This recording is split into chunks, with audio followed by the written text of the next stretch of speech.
رسول اکرم صلی اللہ تعالی علیہ وسلم کے پاس کچھ لوگ آئے۔ مشرکین آ کر سوال کرتے ہیں اپنے رب کا نسب نامہ تو بیان کیجئے، تو اللہ رب العزت نے سورۃ الاخلاص کو نازل کر دیا۔ قل هو اللہ احد، کہہ دیجئے کہ اللہ ایک ہے، اللہ الصمد، اللہ بے نیاز ہے، لم یلد ولم یولد، نہ اس نے کسی کو جنا ہے اور نہ وہ جنا گیا ہے، یعنی نہ اس کی کوئی اولاد ہے اور نہ وہ کسی کی اولاد ہے۔ ولم یکن لہ کفوا احد، اور نہیں ہے اس کے لیے برابر کا کوئی ایک بھی۔ رسول اکرم صلی اللہ تعالی علیہ وسلم نے اس سورت کی عظمت کو بیان کرتے ہوئے فرمایا، میرے صحابہ، یہ سورت ثلث القرآن ہے، قرآن کا تہائی حصہ ہے۔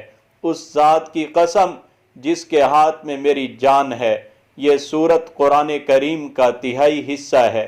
دوسری روایت میں آتا ہے، رسول اکرم صلی اللہ تعالی علیہ وسلم نے فرمایا، تم میں سے ہر شخص یہ کام تو کر سکتا ہے اگر وہ کرنا چاہے۔ وہ کام کیا ہے؟ تم میں سے کوئی اس سے عاجز ہے کہ وہ ایک رات کے اندر تہائی قرآن پڑھ لیا کرے؟ جو رات کے وقت سورۃ الاخلاص کی تلاوت کر لیتا ہے، گویا کہ اس نے تہائی حصہ قرآن کا پڑھ لیا۔ قرآن کریم کا تہائی حصہ، یعنی اس کا معنی علماء بیان کرتے ہیں، یہ بھی لکھتے ہیں علماء کہ قرآن کریم کے اندر 3 اساسی مقاصد بیان کیے گئے ہیں۔ نمبر 1، اللہ کی توحید کو بیان کیا گیا۔ نمبر 2، اللہ کے اوامر اور نواہی کو بیان کیا گیا۔ نمبر 3، اللہ کے پیغمبر اور ان کی قوموں کے اخبار و قصص کو بیان کیا گیا۔ تو سورۃ الاخلاص علم توحید ہے، توحید کا ایک مرکز ہے، توحید کی ایک حقیقت ہے، توحید کی حقیقت کو کھولنے والی یہ سورت ہے۔ اس لیے رسول اکرم صلی اللہ تعالی علیہ وسلم نے فرمایا، جس شخص کی محبت سورۃ الاخلاص سے ہوگی، یہ محبت اسے جنت تک لے جائے گی۔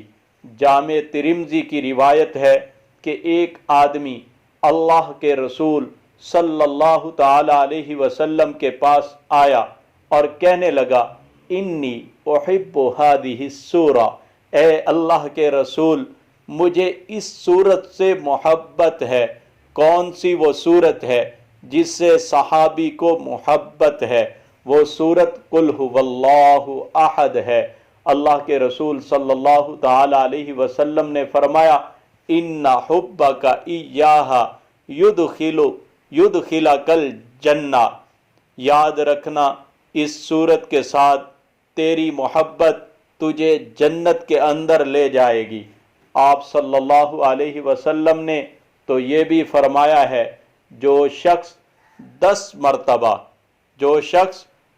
مرتبہ سورۃ الاخلاص کو پڑھتا ہے، سورۃ الاخلاص کو 10 مرتبہ پڑھتا ہے، اللہ تعالیٰ اس کا گھر جنت کے اندر بنا دیتے ہیں۔ اس وجہ سے کہ آپ صلی اللہ علیہ وسلم نے فرمایا، سورۃ الاخلاص قرآن کریم کی بہترین صورت ہے، قرآن مجید کی سب سے خوبصورت صورتیں جو فجر کی نماز سے پہلے 2 رکعتوں کے اندر پڑھی جاتی ہیں۔ نمبر 1، قل یا ایھا الکافرون، نمبر 2، قل ھو اللہ احد۔ یہ 2 صورتیں ایسی ہیں کہ فرمایا یہ سب سے خوبصورت ہیں، بلکہ اس صورت کے الفاظ اللہ کے ہاں اتنا مقام رکھتے ہیں، ان الفاظ کے ساتھ اگر دعا کی جائے تو یہ اسم اعظم بن جاتا ہے۔ جو بھی دعا کی جائے اللہ اس دعا کو رد نہیں کرتے۔ رسول اکرم صلی اللہ تعالی علیہ وسلم کے صحابی بیان کرتے ہیں کہ میں آپ صلی اللہ تعالی علیہ وسلم کے ساتھ مسجد کے اندر داخل ہوا، ایک شخص نماز پڑھ رہا تھا اور دعا کر رہا تھا، اللہم انی اسألک بانی